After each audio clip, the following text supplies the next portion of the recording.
But yeah, I'll just get a few like pictures of what's left here. Should I leave anything more? I'm going to leave out some of the best things. Should I leave it more? I know that. I'm not doing anything.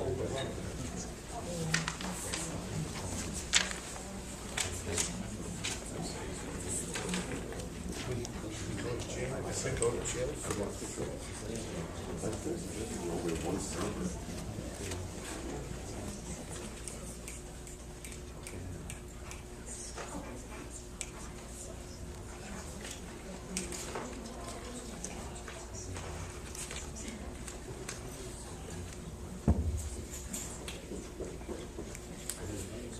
Can you hear me? How about now?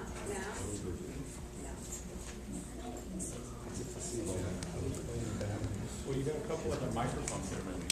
We do. Although I also said I'm not sure even how much you need a microphone. You're not using it for music. Good afternoon. Thank you for coming. I'm here and everything but in voice. We're going to begin with a piece that was sung a month ago at the interment that was performed in Manhattan at Park Avenue Christian Church. This is, as you can see from the program, this is Henry Purcell's Thou Knowest, Lord, the Secrets of Our Hearts. We are members of the college choir.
Greetings and welcome.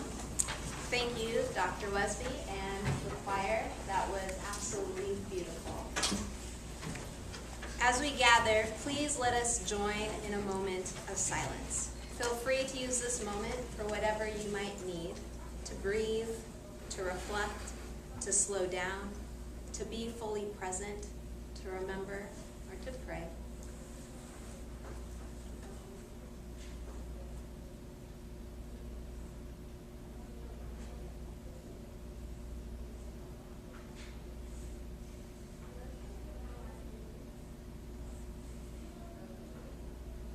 Amen. Today, Tuesday, October 22nd, 2013, exactly 8 months after Dr. Cross passed away, and exactly 1 month after his internment, we gather. Welcome to Dr. Ronald Cross's memorial service.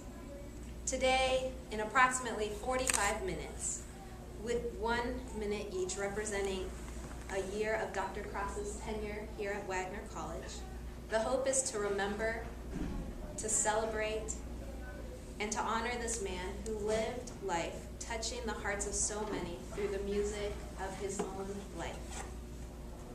In order to do this, you can see the people in your program who will in turn be speaking today. The Reverend Dr. Jeff Daly, President Dr. Grassi, Provost Dr. McNair, Mr. Phil Nuzzo, Mr. Joe Kogan, Ms. Dr. Wesby, and of course, some of you. Thank you for sharing your remembrances with us. And a most special thank you to the choir, to Dr. Wesby, and to the Reverend Dr. Jeff Daly for their generosity in making today possible.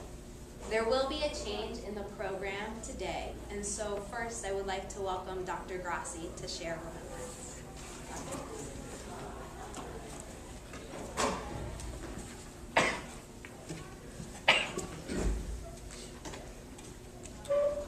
Thank you, Sabrina. Thank you, everyone, for being here. Thank you, choir.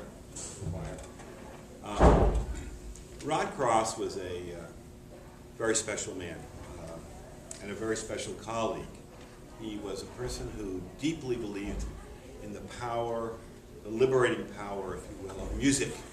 We're a liberal arts college, so the whole notion of a liberal arts college is to liberate us from being simply prisoners of our own experience, to see the world wide and deep, to appreciate the foibles as well as the possibilities of human existence and human possibility. And Ron was all about that. I came here in 1997 as provost, and when I first came here, I was looking for colleagues who would be not only committed to bettering the college, but also colleagues who I could share an intellectual relationship and a collegial relationship. And Ron was one of the first people I met. And in that thin body, with that beautiful smile, he came in to see me one day, and I had a habit at that point of meeting as many faculty as I could over the course of the year, particularly in the first semester, in the fall of '97. We were preparing a conversation around what became the Wagner Plan. And, but I wanted to know what everyone was doing, what was on their mind, what were their passions, what were their issues and problems, what were barriers to doing their job well. And so Ron sat down, and I was prepared to have that conversation, but I had just mentioned that I had read this piece of the New York Review of Books from a famous musicologist on some aspect of Bach. And I think it was on the Goldberg Variations. And we then spent the next hour and a half talking about music, ideas, culture, the relationship between society and music, and then we got eventually around to the curriculum and talked about that. But he was such a dear soul to me over all the years that I knew him, the 17 years that I knew him. And it was a privilege to be on the same faculty in the same institution with him. I had also the privilege of being at the memorial service in Manhattan. I thank Dr. Daly, Reverend Daly. I also thank the choir. I've never heard them more majestic than they were that day. They really were fabulous. You have to hear them in church. They're just fabulous. And Dr. Wesby, thank you. And I know for David and for Roger, losing Ron as a colleague is particularly difficult because he was just the salt of the earth. He was a good person. And he was a person who cared about making Wagner a special place for all of our students. And he was, our conversations would be about his concern, not about the students who are passionate about music alone, or not exclusively about those who are gifted in music, but he was concerned about all those other students who didn't have an adequate acquaintance with music and musics of the world. of different cultures and times and periods. He deeply cared about students becoming more human and more humane because of the power of music. And that came through every conversation I had with him. I'll just never forget him for that. So I thank you all for being here, and I thank the fact that I had 17 years to know Ron and be with him in a variety of ways and variety of conversations. Now, as I was coming over, I was preparing to tell you that I have to leave shortly because I have 80 people in my home waiting for a reception, so I can't be here. These are supporters of the college from the local community. I do want to hear Deep River, so I'm really conflicted now. What do I do here? So, because I love that piece of music, and I know he did. But I want to thank you again all for being here. But as I was walking over, maybe this is too poetic, but you know, it's that time of the year where the weather's changing and it's getting a little chill, and it's a period of particularly when it gets a little darker earlier, a period of reflection and interiority. And as I'm walking over, feeling these thoughts of thinking about Ron and grieving a little bit for his loss, I'm also hearing this absolute choir of birds chirping in the trees as I'm coming over, like there's some mania going on. I'm thinking, okay, that's Ron. He's here. He's singing along with us in this choir of young birds making their way on the Wagner campus, and at the same time, he wants us to be thoughtful, reflective about the things he cares so much about. So anyway, thank you for being here. So appreciate it.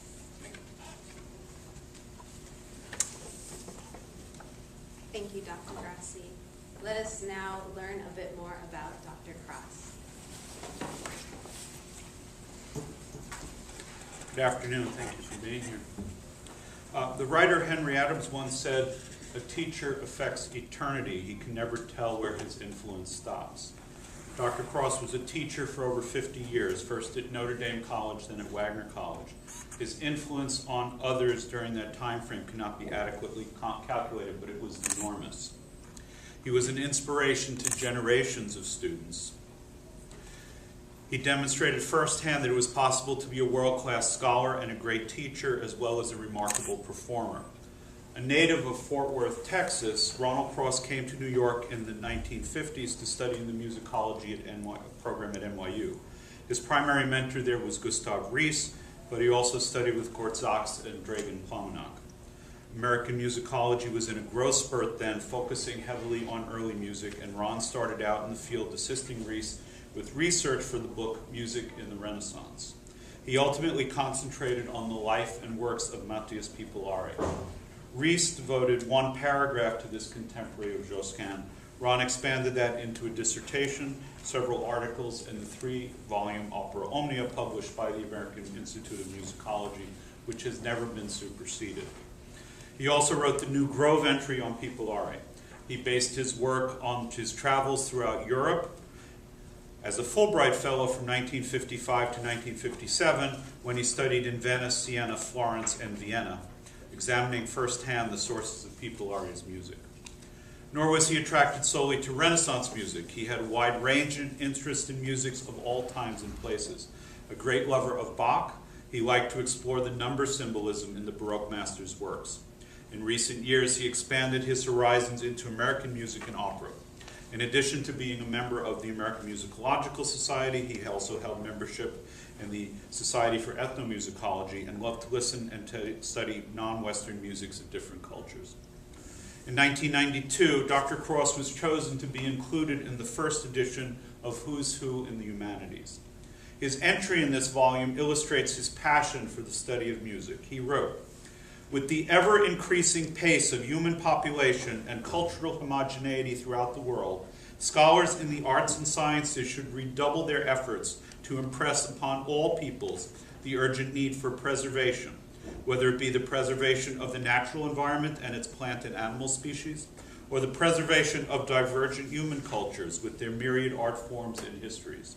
In particular, since music is the most evanescent of the arts, the first priority of musicologists and ethnomusicologists must be to study and document as much as possible of our human past in both Western and non-Western cultures. In general, the faster that modern Western culture spreads throughout the world, the more compelling becomes the need for more historians and scholars in the arts and sciences." As a teacher, Ron was an inspiration to generations of students. He started teaching in 1958 at Notre Dame College, the school that is now St. John's University. 10 years later, he moved down the road here to Wagner College, where first as an associate professor, then holder of the college's first endowed professorship, he remained until his death. He taught a wide range of courses over the years: music history and theory, appreciation, rudiments, and started the Collegium Musicum here, providing opportunities for the performance of early music for 20 years. When Wagner embraced a new interdisciplinary curriculum, Ron eagerly joined in, team teaching courses with colleagues from other departments. He was also an early exponent of online learning. He had a tremendous facility for instructional technology. He had the wonderful ability to make the complexities of music interesting to the uninitiated, and intersperse theory and analysis with the music anecdotes about composers, as well as his personal experience as a performer. And he was an amazing performer. Early in his career, he earned an associate rating from the American Guild of Organists and performed as organist at St. Paul's St. Luke's Church in Port Richmond for over 40 years.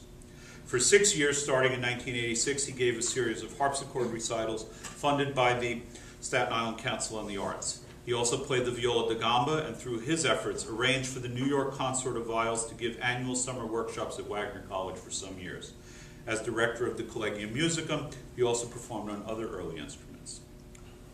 The author of the Book of Revelation wrote, "Blessed are the dead who die in the Lord from now on. Blessed indeed, says the Spirit, for they may rest from their labors, for their deeds follow them." Today we remember the many, many good deeds of Dr. Cross. They were all done in the most humble, inconspicuous way. I do not recall anything that he did to draw attention to himself. All of his generous actions were done from the goodness of his heart as part of his service to the Lord. He never asked for anything in return. Indeed, I hold him up to you today as a model for everyone here to follow, to go and serve others just as Dr. Cross did. The passing of Dr. Cross has left a void of goodness here on earth. He has gone to join the celestial choir, sharing his immense musical abilities with the heavenly host. Many years ago, Martin Luther reminded us that music is the greatest gift of God to mankind. Those of us still traveling our earthly journey need to continue to serve others and to create music, just as Dr. Cross did for 84 years. Thank you.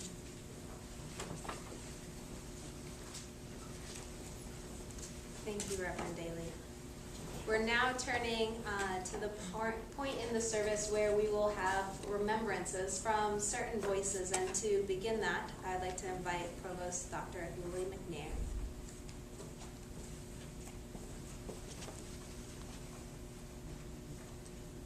Thank you, Sabrina. Thank you, all of you, for being here with us to celebrate and honor the beautiful life of Dr. Ron Cross.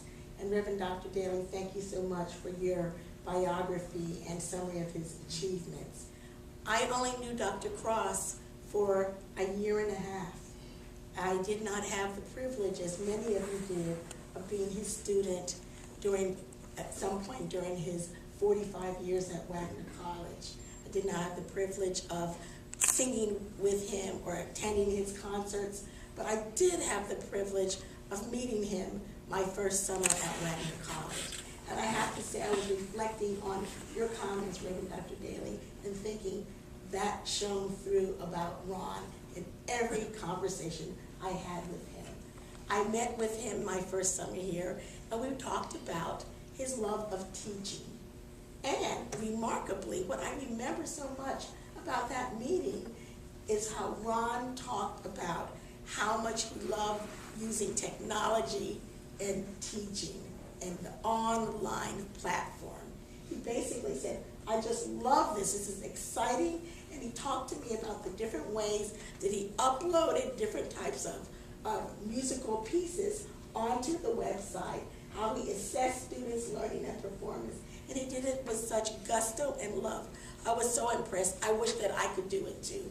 And indeed, I do imagine that I could have learned that from him as well. His smile was just memorable. He would walk into my office, he'd walk into the room, and he just lit up in a smile. And we sat down and we talked. And whatever we talked about, whatever topic of music, he always helped me to remember how special a gift music is to all of us. And I have to say, I really had a soft spot in my heart for his love of music from around the world. When he passed suddenly last February 22nd, I remember the outpouring of love that occurred across the campus. I remember talking with Mrs. Bach in the music department. I remember our frantic attempts to get in touch with Professor Brown. I remember getting to know Reverend Dr. Daly. And through losing Ron, I think our community, and I know I benefited from experienced people's love of him and his love of his students, his colleagues, his Wagner family. And I learned a lot about his love for his Staten Island and Port Richmond community. I often think about what shines from within Dr. Cross, and this quote gives me great comfort, and I hope it does so for you as well. It's by Elizabeth Kubler-Ross. She said, "People are like stained glass windows. They sparkle and shine when the sun is out, but when the darkness sets in, their true beauty is revealed only if there is a light from within. There is a powerful, ever-present, memorable, and remarkable light that still shines on from Dr. Cross. I know that I always think about him, especially at this time of the year, when I think about his works and his concerts, from his annual Halloween concert, Music from the Court of Vlad the Impaler. So I think it's quite fitting that here we are, a week before Halloween, celebrating his love of Vlad the Impaler. And again, thank you all, and let's continue to raise up our love for Dr. Ron Cross.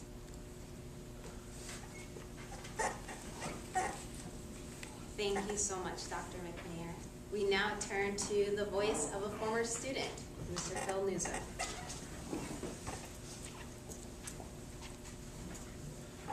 Thank you all for this opportunity to speak about Dr. Cross and what he meant to me. I came to Wagner in 1978, having already graduated college and worked for 2 years, having the option to go to law school and follow my wallet, or to go to music school and follow my heart, which is what I chose to do. And on my very first day at Wagner College, my first class was with Dr. Cross. I had absolutely no idea what he was talking about. I was completely confused. It was a class on ethnomusicology. I don't think I could pronounce any word that was on the page in front of me. At the end of class, being the oldest one, the one who had a job, the one who had money, the one who had a car, I was right there with Dr. Cross, and he said, "Come on, Philip, let's have lunch." That lunch was the first of one I had continuously for one full school year with him, and for a good portion of the second year I was here. Many weekends, many Mai Tais, many visits to Chinese restaurants, etc. I learned more at those lunches than I ever learned in any classroom. Because he taught me so much more than could ever be in a book. On 2 occasions, he gave me small anecdotes, not just discussion about specific technical musical things. Both times in the same place, both times the same circumstance. He got out of his hatchback behind the old music building, which is not there anymore, the haunted one, and he said to me, very seriously, he looked at me and he said, "Philip, when it's bad, it will hurt." And I never understood what that meant. And months later, he turned to me and he said to me, "The ear is the final judge. Your ear is the final judge." And after having gone now to so many places all over the world and conducted so many different things, I realized that those 2 lines gave me the confidence to go up there and feel what I needed to feel to put into the performance, to allow me to put myself and the confidence I needed to stand in front of 100+ musicians and tell them what to do. He gave me when he told me, "Your ear is the final judge." And that's nothing that any book can teach you. He also taught me to be myself, because he never changed. And he said to me, Philip, you will always be able to put yourself in a performance. Always be yourself. He never changed. He didn't want me to be a pompous know-it-all like many of the opera people I deal with. How condescending they are. Yet I go up there and am myself all the time, which allows me to bring self into the performance. This cannot be taught in a book. No dissertation could be written on this. And Dr. Cross taught me those things. From all the places I've conducted, I always think about Wagner before I go onto the podium at some point, just usually about the time I get my tie on. And I always think of Dr. Cross and these things he taught me. They are most important. Each of us has dads. Some of us had surrogate fathers. And on the night that Dr. Cross passed and Jeff called me, I went to bed after a very rough night. I had a big Verdi concert to conduct the next night. And I said the Lord's Prayer, and I said, Our Father who art in heaven. And I stopped at that point because I knew my musical dad that day was in heaven. Thank you.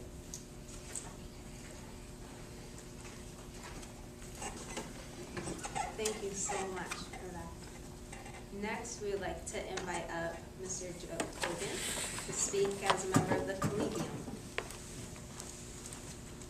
Thanks everybody for coming. In honor of Ron, for anybody who ever had the privilege to perform with him, I made very extensive program notes, and I decided to just cast them aside and speak extemporaneously as he always did in his concerts. It's great that music from the Court of Latvian Impaler came up frequently in the remarks so far, because that was actually how I met Ron. I was a Collegium groupie, so to speak. I followed them for about 2 years before I came to Wagner College. And when I first saw music from the Court of Latvian Impaler, I said, this is what I want to do, period. And imagine my delight when I actually came to Wagner College and found out the audition for the Collegium was not to sing a piece or play one, but to do a silly walk from Monty Python.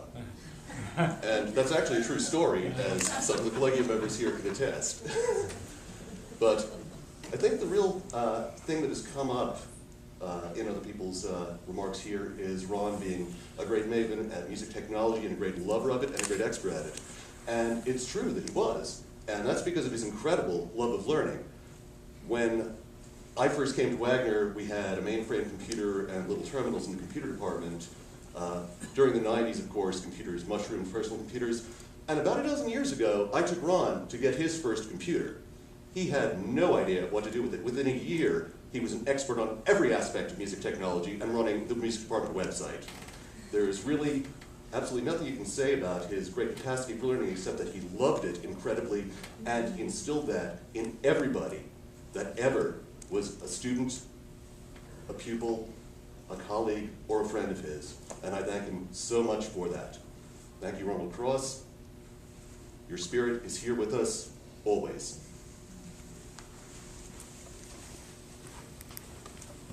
Thank you for that.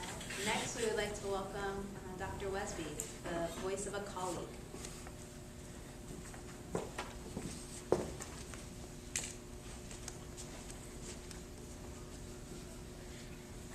I really want to be here, and I really want to share with you, and I hope that my voice will hold out.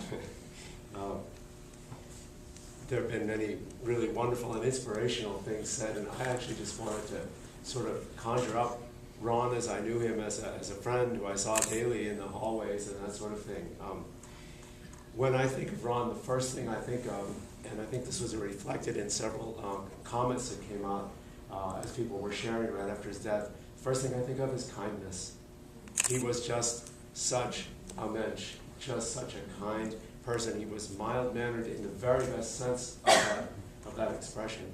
Not that he was a pushover in an argument, but he was mild-mannered and very, very gracious.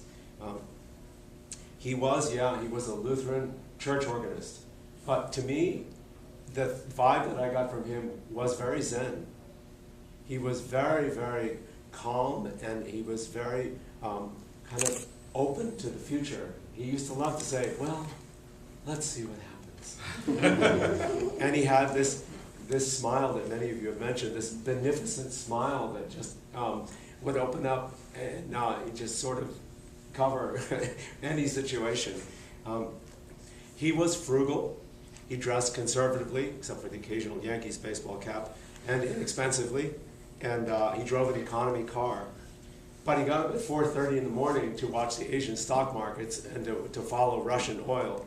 And Charlie Bach tells me that he played the stock market like it was a game of Monopoly, like he didn't even really care about the profit and loss column. He just was kind of interested in dabbling in this and seeing how it went. And I'm not privy to, and I don't need to know what the final status of his estate was, but I would not be surprised at all if he died a rather wealthy man. He was old school in many ways. I shared a classroom with him, and I would go in just as he was finishing up. And the things that you would see on the blackboard, often there would be a detailed map of India that he had drawn by hand with all of the different regions and the types of music that were cultivated in those regions. He would do this from memory every year. He didn't have a chart that he'd bring out. He would just do it from memory every year on the blackboard. Or there'd be this detailed list of a bunch of composers that fit in a school of composition, or a series of compositions in a works list in beautiful handwriting. And this would be on the blackboard. Now, he was famous for saying on the first day of class, "You are responsible for everything I say." And he exercised that in his tests. And people like my friend Dorian are here to tell you that things that he thought were anecdotes Ron was telling ended up on the test, and he was testing you on that. I can attest to that. But before you think he was totally old school, as has been said, he was a pioneer in online teaching at Wagner. He was really very advanced at the way that he was able to use technology as a teacher and maintaining the website not only for his classes but for the young artist competition. He was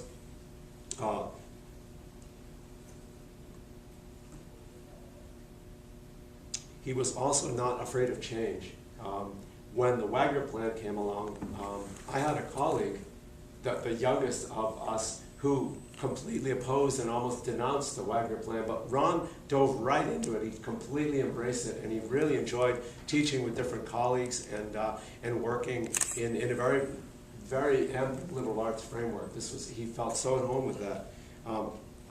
And many early musicians, there's a joke from Indiana University, they like to say, "I'm earlier than thou," and they have a kind of a snobby approach to early music, and they can't see anything else but their little specialty. But as has been said, he branched out into American music, into world music. I went to some really wild concerts with Ron and his classes of Asian music and Native American music and African music. He was so fascinated by all these different things. And late in his time at Wagner, romantic opera. And he spent a lot of time getting tickets to open dress rehearsals at the Metropolitan Opera so his students could experience Puccini and Wagner and Verdi, really experience it. His lectures were very engaging. He always had a stack of index cards for every class he taught, but he never seemed to look at them. And he would start to talk about Schumann, for example. He started to talk about Schumann, but he started immediately by talking about Dusseldorf and about the river that goes through the town and what makes the town tick, and he would just place you there. The other day, Joe said to me, it's like he was there when it happened, like he knew Josquin de Prez personally, when we go on tour, we will invariably get a few alumni to come out to every one of our concerts, and people will always come up and ask about him, ask to be remembered to him, and the word that always comes up is encyclopedic. That's what they think of his knowledge. That he just had an encyclopedic knowledge of all of these different things that he taught, from medieval music right up to 20th century and 21st century American music and everything in between. By the time I got to Wagner, Ron was strictly a classroom teacher, but as you've heard, in earlier days at Wagner, he was really the life of the department. The collegium attracted the best and brightest singers and musicians from the department, and this was not only an amazing musical experience, but I think it created a special bond that the students felt one to another and also to Ron. And it's a special group, and I see every year in the alumni choir and with the alumni, the local alumni I interact with frequently, this really powerful bond that was forged with him in the Collegium. And they can all sing El Grillo by memory too. The Vlad the Impaler, I should just tell you that although that was discontinued sometime in the late 80s or the early 90s, Shirley Bach can tell you that we still got phone calls about it well into the 2000s. People calling up to see if they could make reservations to come hear Vlad the Impaler. This is as I understand it, this is a variation on the Dracula story. And Ron would sit at the harpsichord and play really spooky music. And there would be a coffin, and the coffin would open up, and Vlad would pop out, and in a very creepy sort of way, and he would be the narrator of this story. It was very, very popular, but it also had a lot of really good music involved in it. He played harpsichord recitals twice a year for much of the time that I was at Wagner. He finally sort of slowed down from that only very recently. And he not only played early music and Baroque music, as you'd expect, but he would always incorporate a contemporary work. So he was really keeping up with because things are still being written for the harpsichord, and he would bring them forth. He was really a wonderful colleague.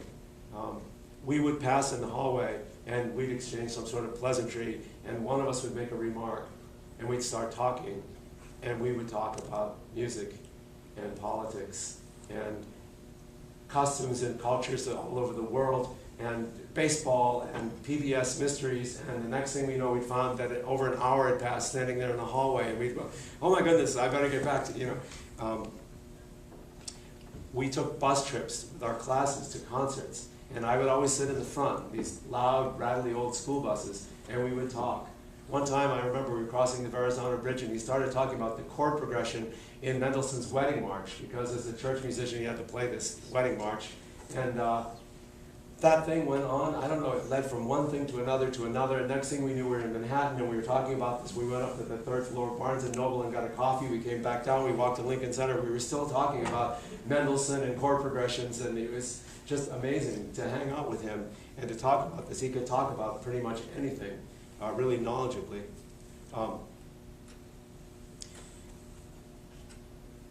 When I got to Wagner, I wasn't exactly a young pup, but I was decidedly his junior colleague, and he was very kind to me, and he took it upon himself to be even a little bit protective. And I have to say that, he counseled me very gently and very kindly several times, and he once even had me over to his house to warn me about this colleague who was sort of sawing the floor out from under me, and he wanted me to be aware of this, but the way that he did it was so gentle and so careful. Ron, I never knew as a young pup, but it was interesting when Victor Matfeld, who was an extremely esteemed musicologist who had founded the music department at what was Richmond College and became CSI, when Victor was starting to slow down and he wanted to bring his Academy for the Arts and his Young Musicians competition from CSI to Wagner, Ron jumped on that like he was the junior partner in the operation, and he was just there to serve Victor. He respected him so much, and when Victor really slowed down, Ron took all that over for him. It just like he felt like he was the apprentice and he was going to help, this master. It was really inspirational to watch the humility with which this established musicologist, revered this slightly older musicologist and helped him. He could surprise you with a joke, and beneath that benign exterior, sometimes there was a pretty nice little sarcastic zinger, but it was always delivered with a certain gentleness. It was never a vicious sort of sarcasm. It was always with a smirk and with a smile, and I know that many people from the Collegium appreciate that, and I think many have picked up sort of those aspects of his personality, and they really enjoyed him as a human being. I've heard about his watch going off at 7 o'clock also to remind him to watch Jeopardy, and he had some quirks that everybody would chuckle about. I'm going to close. I just wanted to tell you that there was a tradition that I was briefly privileged to be involved in, where Ed Brown and his family members and Ron and my wife and I would go out to dinner on July 4th. And then we'd usually go someplace and find dessert. And Ron took us to an arcade on Sand Lane, which is right near South Beach. He loved to go to arcades. And I raced him And in the final lap, he ran me off the road. And he won the race. This Zen, gentle guy, you know, he ran me right off the road. So longevity kind of ran in his family. I think he had an aunt in North Carolina. As far as I know, it was the only living relative that he had. I think he was an only child. He was a confirmed bachelor. He used to go down there and take care of her every chance he got, and she was alive until quite relatively recently. And so I say that because Wagner was really Ron's family. You know, the church where he worked in Wagner, this was his family. And he gave his life to this institution. One thing that I picked up on the bus and in the hallways is that Ron was a great kind of living archive of Wagner lore. And I always wanted to get him to just sit down with a tape recorder like the StoryCorps project, you know, and just record all of these remembrances. The Ward Mansion that used to sit where the West Lot is now, General Ward's, a Civil War beautiful home, it was haunted. Even Ron thought it was haunted, and there were stories of this cool presence passing through people as they worked there. And the attic was filled with great photos that went back to the Civil War. General Ward raised money for the Union Army, and he met in a tent with his daughter, and he met Abraham Lincoln and General McClellan, and these photos were apparently still up in the attic, and unfortunately they disappeared in a fire. But if I only could have gotten Ron and Lyle Gutu to spill the beans before they passed, we would be much the richer for it. But we've got to get Otto Raths and Calver and Anderson to tell us where all the bodies are buried. Well, we're still able to get this information from them. So I just close in saying that we'll never replace Ron. We will dearly miss him. He was such a unique personality and such a mensch, such salt of the earth, as President Grassi said. And he just was an inspiration to us all, and it's a pleasure to be here and remember him today with you. So, thank you. Shall we sing? No, not just yet. Okay. Thank you very much, Dr. Lesby. Now, there are others who haven't spoken yet, and this is the time in which, if you would like to share with us, I would welcome you to come down here, or if you prefer and want to shout from your seat, that's also fine. But is there anybody present who would like to share a little bit? Yes, please. Hi, my name is Pastor Art Peterson. I'm pastor of St. Paul, St. Luke's Church, then over on Wagner College. But he was the organist at our church for 3 years I was there. But he was organist at that church for over 40 years. So we really appreciated all the music that he shared with us. Hank was a member of St. Paul, St. Luke's, and he enjoyed, I'm sure, the music also. So he was an inspiration for over 40 years for the people from St. Paul, St. Luke's. And I was just happy to share the altar and the pulpit with him all those years. So thank you. Thank you.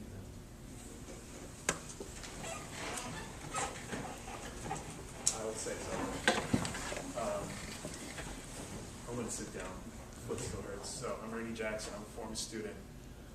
I can say that my particular class, and Joe, you were guilty of this too because we took the class together. There were times where we would listen to, and I'm going to call him Dr. Cross because I can't do the wrong thing, but we would listen to Dr. Cross. We did believe that he had a time machine because it was just impossible, the knowledge that he had. We knew it was in that building downstairs because he wouldn't let us go down there. His knowledge was, you know, when you're young, you think like, how could somebody know that? And as you get older, it's like, you can know that stuff because you absolutely love it. And I know that the meanest thing that we ever did to him was we would play the piano. Well, someone like Joe would play, because I couldn't play that well. But they would play the piano and they wouldn't resolve the chord progression. And I gotta tell you, it got funnier every time. It was mean. It was the funniest thing to see how incredibly musical a person is. And we had a guy in the class, Nick, he's in Nashville, he's a songwriter, and Nick would hold him away from the piano.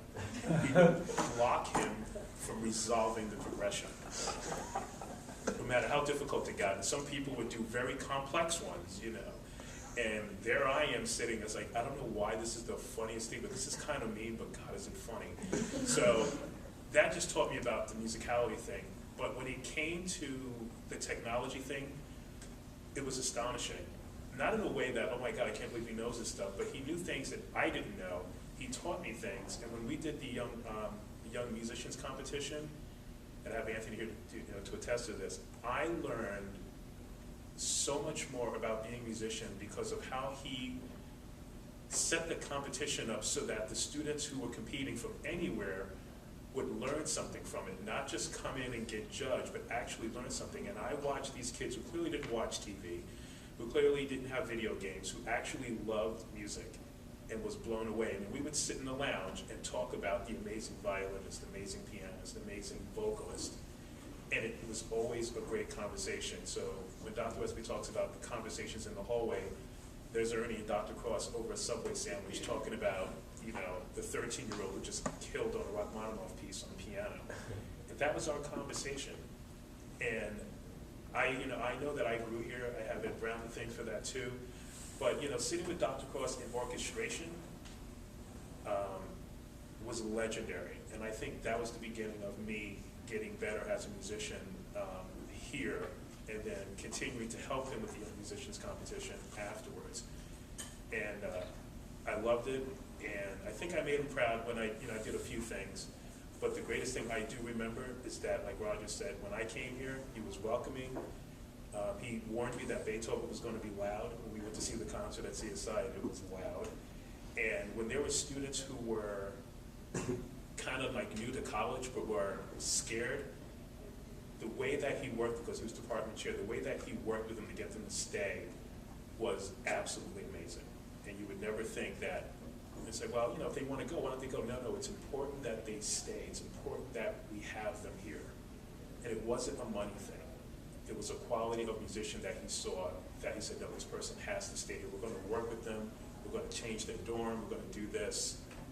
It was remarkable. So I just remember the kind heart, the support, the great man, the musician, all the above. Thank you for letting me say that. Is there anybody else who would like to share? I'll just two quick words. Just to follow up what Dr. Rusky was saying about how knowledgeable he is. I remember sitting in class, and I used to be what I thought was a good note taker. And his lectures were just that. He would never repeat anything. Everything was off the top of his head. I mean, if you wanted to hear something back, he can go ahead and tell it to you again. But he would always just come off the top of his head. And I thought I was a good note taker. And I remember him talking about the stained glass windows in some cathedral. And I was, well, that's a nice anecdote. I didn't write it down. I just thought it was an anecdote. I didn't even get to the test. It's on the test. How in the world am I supposed to know this is supposed to be in the test? His knowledge really is encyclopedic. It was amazing. And one other quick story, just to show you how cool and unexpected he is. I remember when we first moved over to Campus Hall. I think that was between my sophomore and junior year. We moved, the music department moved from North Hall, now Reynolds House, to Campus Hall. And he had different things up on his door, and there was I think it was an article about Tibet. And I mentioned the movie The Golden Child, which was based there, the movie with Eddie Murphy, the comedy back from the 80s. And he beams up and says, "Oh, I love that movie."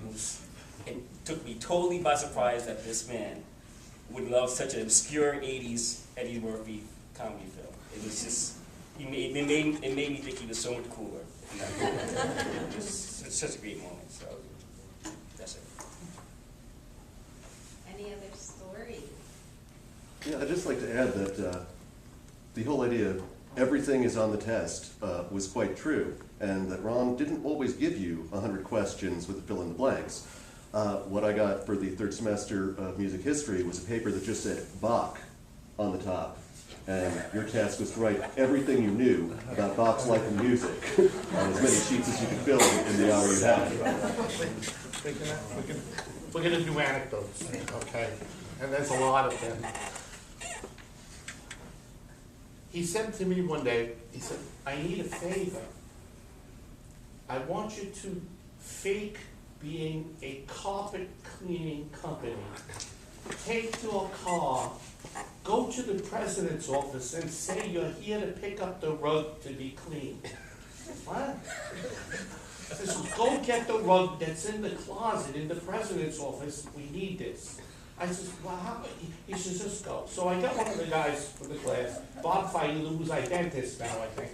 And he says, I says, we gotta go get the rug. That's okay, we'll go get the rug. So I walk in there, I says, hello, we're from the Acme Rug Cleaning Company. We're here to pick up the rug. And the secretaries are looking at each other and say, huh? I says, yeah, there's a rug in the closet, we're here to get it clean. Goes, oh, that old thing that's in the closet there. Yeah, so we come in and open, there's nothing else in the closet. Beautiful floor, I remember. We take out the rug, take it downstairs, bring it over to the haunted house. So he says, thank you very much. Little did I know that it was a tapestry from, I don't know, an old tapestry that he then used as a backdrop to a Collegium concert, which featured a drunk Wagner College choir member dressed in Renaissance attire, fighting a live goose on stage. And I said, he says, well, there's the rug you stole. I said, gee, thanks. I said, that's a felony. He then presented the rug to Dr. Satterfield and said, here. And it hung in the president's office as this very famous tapestry. So actually, it was grand theft rug, I guess. Yeah. He eventually stole it back, actually, Okay. and it became a backdrop to Collegium concerts. The goose. Are there any, yeah? A few years back, I guess it was between my sophomore and junior year, Ernie and I were assisting Dr. Cross with the Young Musicians Competition. And we were on a break and we were outside, and Dr. Cross is famous for being very health conscious, with the exception of one thing. He used to smoke these really long cigarettes.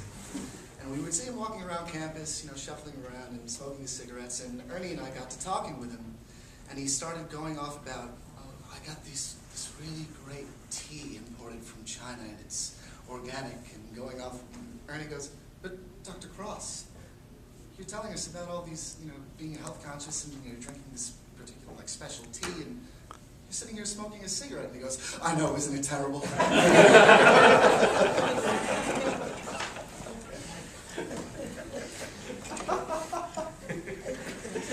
to know Ron for years, since I've been here. And the early years when I was here, once he called me and he said, "You're going to this Persian concert, and I wanted, you to come with us, and it was so kind of him, to reach to me. We went to the concert together. He invited me a couple of times to his class when he was talking about the old Persian musics. He wanted me to be there.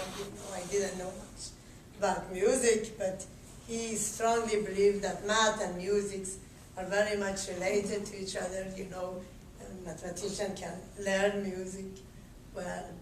And recently, he rented his apartment downstairs. My brother was living there, and he was so kind, so nice to them. Often comes down, start talking to this stranger that they could hardly know English, but he was patient enough, to talk to them. And I remember when I told my sister-in-law that Dr. Cross passed away, just from the other side of the phone, she started crying so hard. So, they both loved him a lot.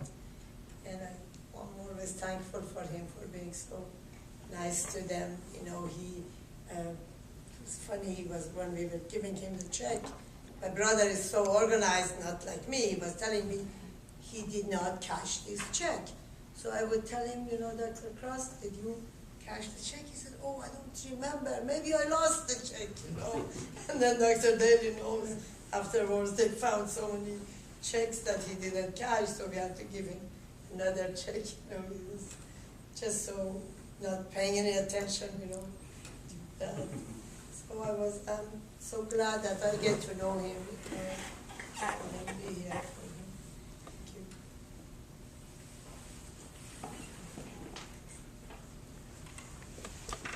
We've come to the time of in closing and as a blessing. In closing and as a blessing, I wanted a poem to close with. an elegant or accessible piece of prose that would strike the balance among the academic, the secular, and the religious, finding harmony which would appeal to each of us where we are, a harmony of simple resonance with the ear of our souls.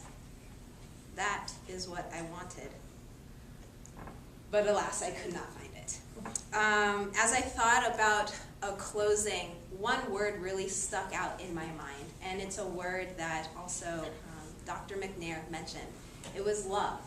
And I imagined that I would be in a space where it would be palpable, the love of this one man, Dr. Cross. And there was scripture that I knew mentioned love. And it's a lesser known book, usually, for many people, Song of Songs or Song of Solomon. And in the last chapter, chapter 8, the beginning of verse 6, it says, "Place me like a seal over your heart, like a seal on your arm, for love is as strong as death, its jealousy unyielding as the grave."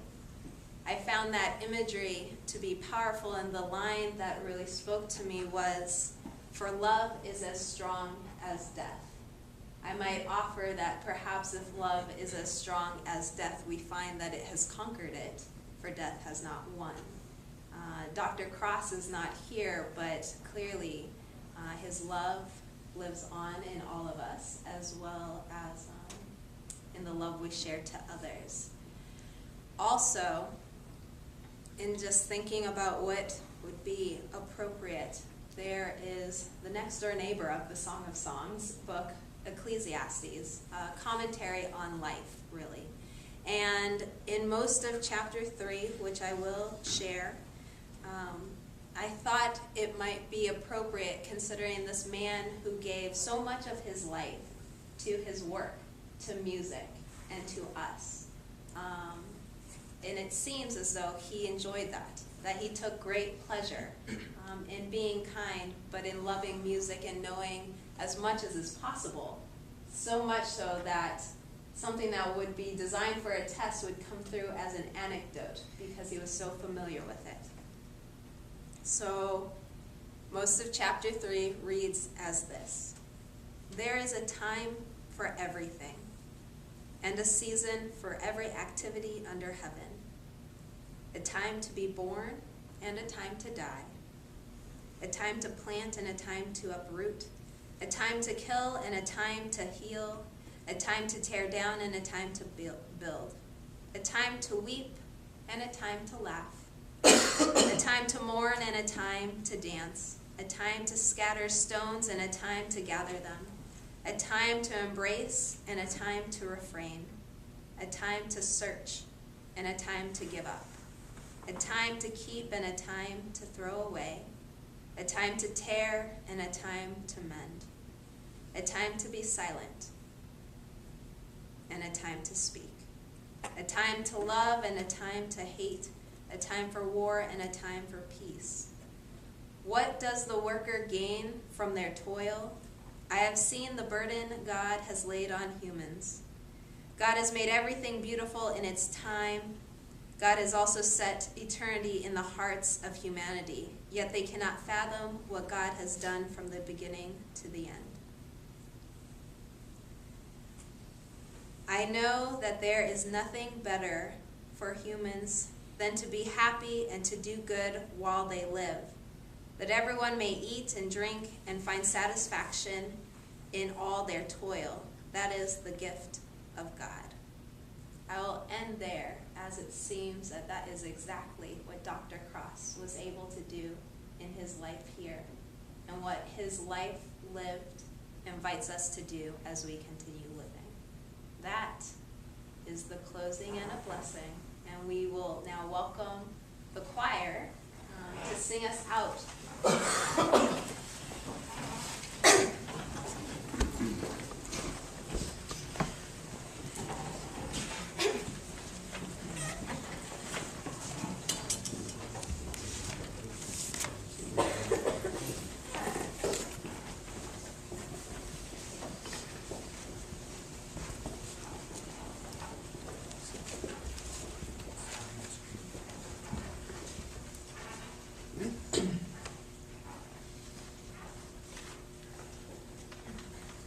This is a very simple text, but it has several meanings, really. The transcendence of crossing the river is not unique to Christianity, but really the river symbolism is common to many religions. The wanting to be at the gospel feast, of course, is a great aspiration, but it's also it's an escape plan for a 19th century slave in the South. You have to get to the northern banks of the Ohio River. My home is over Jordan. So this is actually a coded message in the spiritual as well.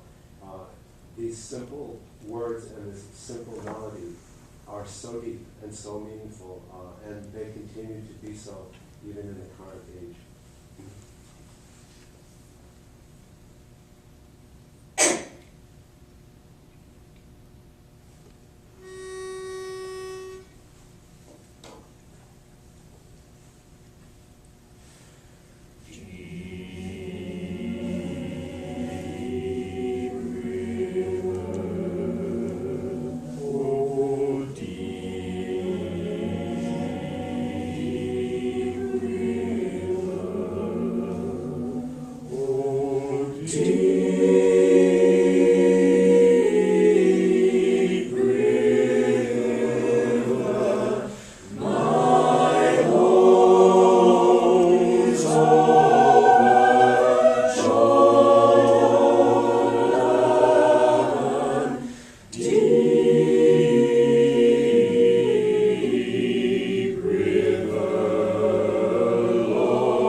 Thank you. Thank you, everybody, for coming today. For learning about the class. Thank you very much.